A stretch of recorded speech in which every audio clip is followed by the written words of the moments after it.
Hi guys, welcome back to my YouTube channel. I am yours truly, Mo, as my shirt says. Hopefully I can read that. I don't know if it's backwards. Interesting. I think it is. I'm looking at my viewfinder. Anyways, so we're gonna try this again because so many of you guys have been in my DMs like, please just do a YouTube. Like, I don't understand why you want to get on YouTube. Like, and so here I am, and this is where I want to be. I want to do YouTube. It's just really, it's the consistency for me. I don't want to start something that I can't keep up with, but I feel like this is, you know, something that has been weighing heavy on me that I haven't done because I feel like, you know, I have a lot of things to say and I want you guys to know. So we're here, we're happy, we're merry, we're cheer. So we are going to start this YouTube. So hold me accountable, but let's go. So my first video is going to be a Q&A just to get to know me, kind of give you guys an insight on my life and what I have going on. If you see me looking down, it's because my computer is right here, and this is where I wrote all of the questions I asked over on my Instagram. If you don't follow me on there, it's yours truly Mo. I'm yours truly Mo everywhere. Literally, if there is a username, my name is yours truly Mo. So if you see me looking down at my computer, it's because of the fact that I got my questions right here. So let's get into it. So I broke them down into 3 categories because that's really what everybody was talking to me about, were mainly these 3 categories, which was YouTube life, entrepreneurship, and personal life. So we're gonna break those down, starting with YouTube life, entrepreneurship, and personal. All right, so YouTube life. What is the vision for your channel? So essentially, I want my channel to be product reviews. Like, I want to be able to review. I have categories, so they are tech, home, beauty, fashion, and I think that's it. Yeah, they all fall under those categories. So anything that has to do with those things, I am obsessed with. Just things. Like, I love things. All of my friends know, like, if they want to try something, they're usually going to call and ask me first because most likely I've tried it already. So I really love, you know, product reviews and trying products and different things like that. So if there's anything in particular that you guys want me to spend my hard-earned dollars on and let you guys know how it works, let me know, because I like trying things too. So anything that you guys like or that you love and you're like, oh my god, try this out, let me see how you like it, let me see how you used it, let me know, because that's what my channel is going to be about. We're going to do product reviews, and that's not to say we won't do vlogs and get into like personal life and things like that, Q&A, chit chats, get ready with me, things like that. I'm not saying that I'm not going to do those, but I mainly want to focus on reviewing products. Can I make a guest appearance since my birthday as follows? So yes, I want to have everybody on my YouTube. Like, if you want me on my YouTube, let me know. I want to do collaborations with people. I want people to be on my YouTube. I want to be, you know, in everybody's face. What's up, y'all? So if you want to be on my YouTube, just let me know and I will make an appearance for you, or I'll make a way to where you can appear on my YouTube. So let's do it. Okay, so that was really it about YouTube. Like, y'all don't really want to know that much about what's going on with my YouTube channel, which is fine, because as long as y'all are here watching my video, that's all that matters. So let's go on to entrepreneurship. I had a lot of questions about me living my entrepreneurship life and everything I have going on. So for those of you who don't know, I run a business called Yours Truly Concierge. Essentially, I'm a luxury concierge firm. I just help people with their everyday lives. I'm like an everyday person secretary. So whatever you need help with, I can help you. I just want to make people's lives easier. I feel like that's my life mission, is to essentially help people, and I want people to live their best lives, and whether that's hiring someone to help them accomplish those things that make them live their best life, that's where I come in. I'm really good at a lot of things. I'm a Jill of all trades, so I didn't ever want to put myself in a box where I felt like I was doing the same redundant thing all the time. So I feel like my concierge business is really perfect for me because I get to do so many amazing things all the time. Like, my schedule is never the same. My clients are never the same. It's always something different, so I love it. Okay, so how did you get started with your business? I want the long version or the short version? The short version is I quit my corporate job, which I think is the next one. How was leaving your 9-to-5 and becoming an entrepreneur change your lifestyle? I quit my corporate job. I used to work for Verizon Wireless. I wouldn't say corporate per se. I worked in a store. I did sales, and I one day just decided that wasn't for me anymore. The company wasn't really kind of giving me what I want. Really, I was just being a brat. They weren't giving me what I wanted, but I'm a firm believer of like, get what you want, because these companies will use and abuse you, and they won't give you what you want, and I didn't like that. So for me, it was more so like, I want to do what I want to do, and you guys are not giving me what I want, but you expect me to still do what you want me to do, and I wasn't feeling that. So I quit.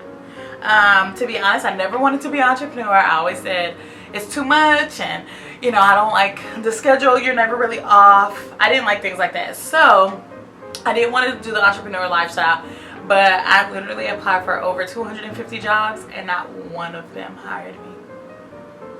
So God tapped me on my shoulder and was like, girl, you want a job or no? So I created my business. That's how I got started.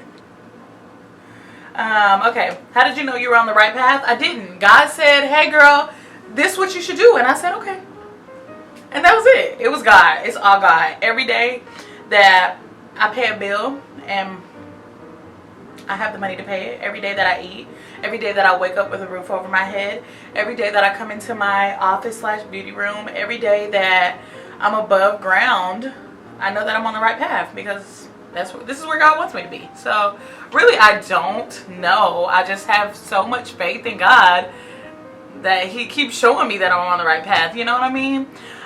It's never been about like, oh, I know because I have this much money in my bank account, or I know because this is the thing. Like, it's like, no, I listen to God, and He tells me this is where you need to be, and I say okay.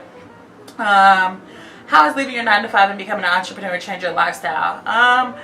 I wouldn't say, I try not to change my lifestyle that much, because I believe in living a life of doing what you want to do. So I will never put on the back burner what I want to do for anything or anyone, I guess, until I have kids. I don't have those. So maybe when I have kids, I'll feel like I need to do that. But as of right now, like, my lifestyle really didn't change that much. I mean, of course I had to cut back on spending. Like, I didn't know if I was going to have a job. I told you it took me 6 months. Obviously, I wasn't making any money.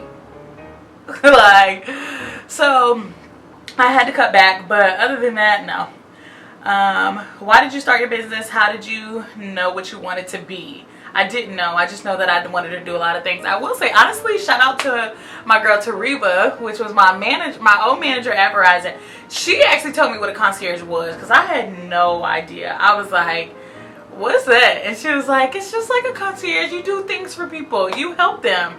She's like, I just feel like you would be perfect at it. And so I like Googled it, did so much research. And there were, at the time when I started, there weren't that many concierge, you know, companies in Atlanta. So, which is where I live, in Atlanta. And so I found out some stuff, but I was like, huh, that sounds cool. And so literally that's how I started my business. And like, I talked to God about it, and He was like, girl, I'm with it. And here we are. What has been the biggest obstacle that you faced as an entrepreneur thus far? Really, it's learning when to turn off. I don't ever turn off. I'm always on go. I'm always thinking about Yours Truly Concierge. I'm always trying to figure out what the next big thing that I want to do is. Like, I don't have a product out yet. I don't have, you know, it took me a year to, you know, finish my website and have my website up. It, you know, it's always a constant go. So that's really probably my biggest struggle, is that I don't turn off ever. So there's been a couple times when God has been like, girl, sit down. And I had to literally sit down. He forced me to sit down. So I do think that, you know, one of my biggest struggles so far has just been knowing when to sit down and actually reap the rewards of my hard work. What has been the hardest thing about being an entrepreneur in 2020? I mean, we're in a pandemic, so obviously just switching my life around, or switching my focus, because I feel like my focus before was like, be everywhere, do all the things, be all the things. And now my focus has more so changed into, how can I be the most beneficial thing for the people that are around me? and the people that want to support me. Not everybody is going to be your client, and that's just, it is what it is. Not everyone can be your client. Like, some of the services that I offer are just something that, like, the average person may or may not be able to afford, or may not feel like they want to afford it. It's not that you can't afford me, it's just that you may not feel like you need to afford me, or you may not feel like my service is something that you need, and that's fine. You're not my customer. So really just kind of navigating through that, navigating through finding who are my customers, who are my clients. So that's probably been the hardest part about being an entrepreneur. How did you transition from corporate America to entrepreneurship? I told you guys that. How's the entrepreneurship life going since you quit your job? Can you afford your lifestyle? That one is funny. Yes, God continues to bless me. How did you get over the fear of starting your business? I didn't. I just did it. Like, there's no one. Okay, let's start with, I'm not big on fear. I don't do fear. I look fear in the face and laugh. Oh, I'm so lame for that. But I'm not big on fear. Like, I don't care unless it's a bug, cause but I'm not big on fear. Like, I don't deal with the fear of anything. I just feel like, do it. Like, do it. The worst thing you can do is people will tell you no. The worst thing you can do is say, oh, I didn't really make that much money off of this. That's the worst thing that can happen to you. And if the worst thing somebody can ever tell me in life is a no, I'm gonna try it. I'm gonna ask, because I don't care. Y'all not judging me. God is. So for me, I don't really have fears like that. So it was kind of more so not a fear of starting my business. It was more so just a timing of starting my business. For me, I'm big on making sure everything is right, making sure everything is perfect, making sure all things work out. And I think that was the biggest thing. Like, oh, I just want it to be perfect. And sometimes it can't be perfect. Sometimes you literally just gotta grab your chickens and run. And that's exactly what I did. And I mean, you know, God been blessing me ever since. So, and I know y'all still tired of me saying the same thing, like, God just been blessing me. But that's really all it is. I owe every single benefit of entrepreneurship to God. And that's really it. Okay, so now we're down to personal life. Personal life. You got a man, shouty. No, I don't. Not yet, at least. You know, my husband is still out there looking for me. And one day he gonna find me. But he just hasn't yet. So I'm just chilling. Do you think your husband is lost somewhere? Because I do.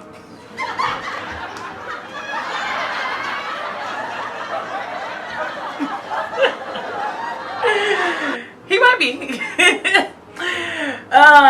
What's your perfect date? Really? Let me tell y'all. So, okay, I love corny things. Like, I love corny dates. I love corny, like, let me show you.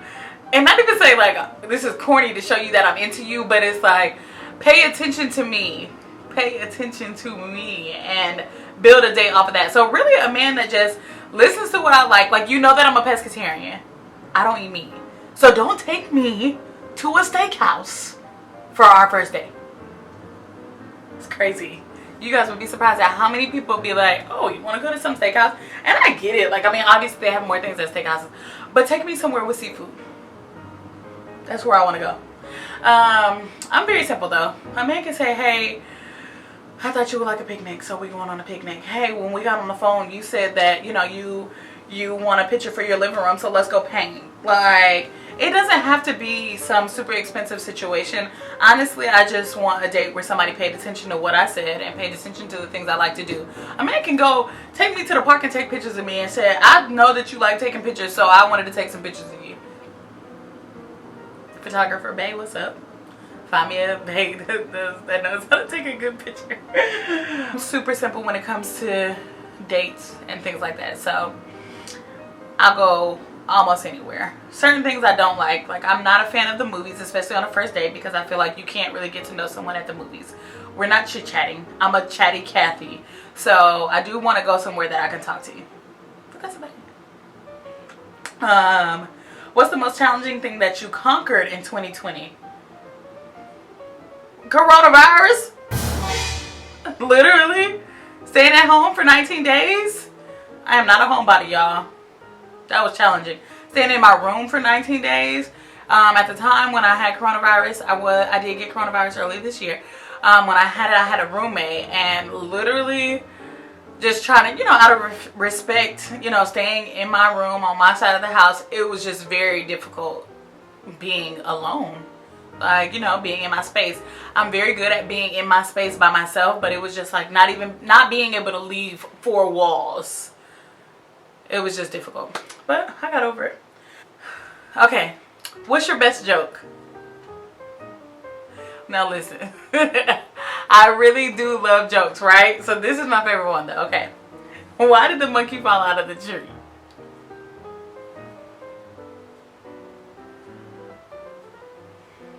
Because he died.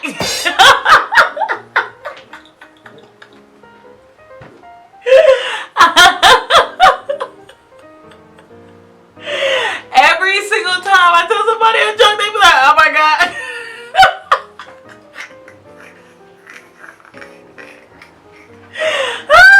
Because he died. Oh, I'm weak. Okay. That's the best one I got, y'all. I'm sorry.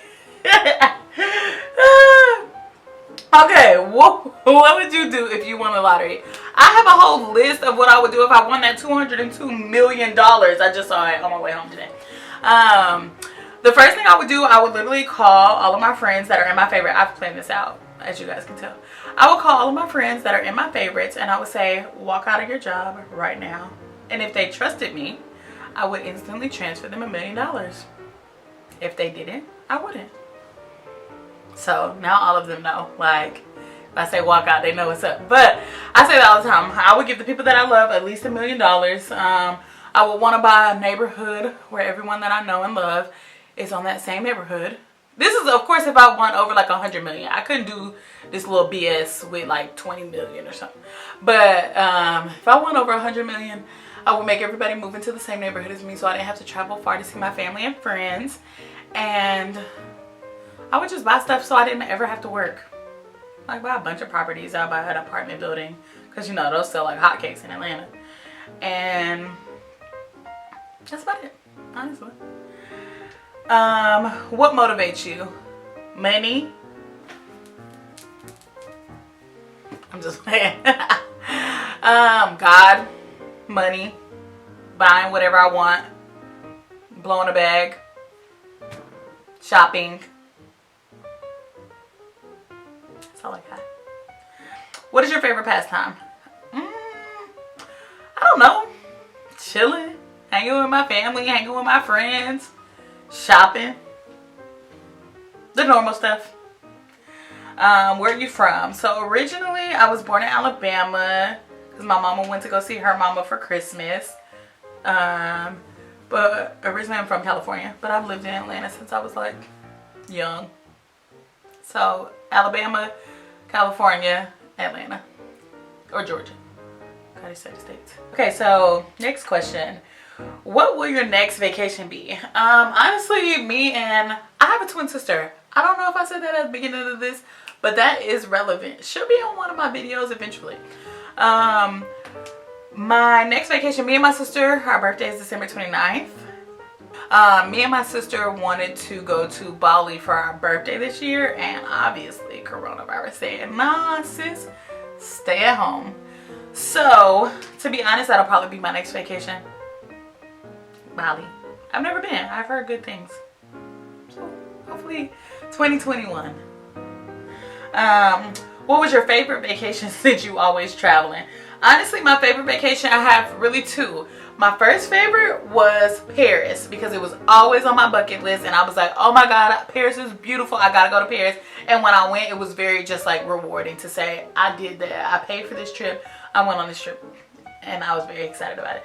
My second one was Dubai because, baby, if you've ever been to the United Arab Emirates, that's a mean country over there, baby. Like, it's just beautiful. Everything is beautiful. Everything is extravagant. Everything is extra, just like your girl. So I loved it. We had so much fun learning about the culture. It was expensive to shop, so we didn't do that much for shopping, but it was just beautiful. Like, they want to be America's like #1 tourist location, and I see how that can happen. So definitely Dubai and Paris. Can you give me some advice on decorating my house? Where do you shop? Of course, you guys will see in these videos that all my shopping will be here. But house-wise, I shop a lot in Home Goods. They have a ton of things there. If you're more like simplistic, clean lines and things like that, IKEA is great. Some of their stuff can be a little cheap. You gotta read reviews, to be honest. But IKEA, Home Goods, Target, love Target. This website called CB2. It's basically like a Crate and Barrel, the modern version. Wayfair, very homey. And I would suggest looking on Pinterest. Look on Pinterest for everything. Like, just look on Pinterest, get some inspiration, and just go find that inspiration. So hopefully that helps, but I will definitely be making more videos about that in the future. How long is it gonna take for you to start being my friend since you don't know me? So I'm friends with everybody. Everybody's my friend. Literally, I will come on here and say, hey friends, all the time, because everybody's my friend. I have a lot of friends. So you can be my friend too. As long as you subscribe to my channel, we're friends. So, honestly guys, that's it. That's all I got. I got these questions off my Instagram channel. Off my Instagram page. I just posted, asked me some questions for my first YouTube, and these are the ones that I got. So I hope that you enjoyed this video. I know it was a bunch of me rambling, and most of my videos would not be like this, but I wanted the first one to be kind of a face-to-face interaction, so you guys can just get a feel, see if my voice is annoying, because I will not watch someone if I think their voice is annoying. So I can respect that if that's why you decide not to come here anymore. But I hope that you do, and I hope that you like my voice. I hope that you like this video. I hope that you subscribe, comment, tell me what you guys want to see. Tell me what was your favorite question. Feel free to ask me some more questions. I'll be answering them down in the comments. And thank you guys for watching. Have a good rest of your day, and I will see you guys on my next video.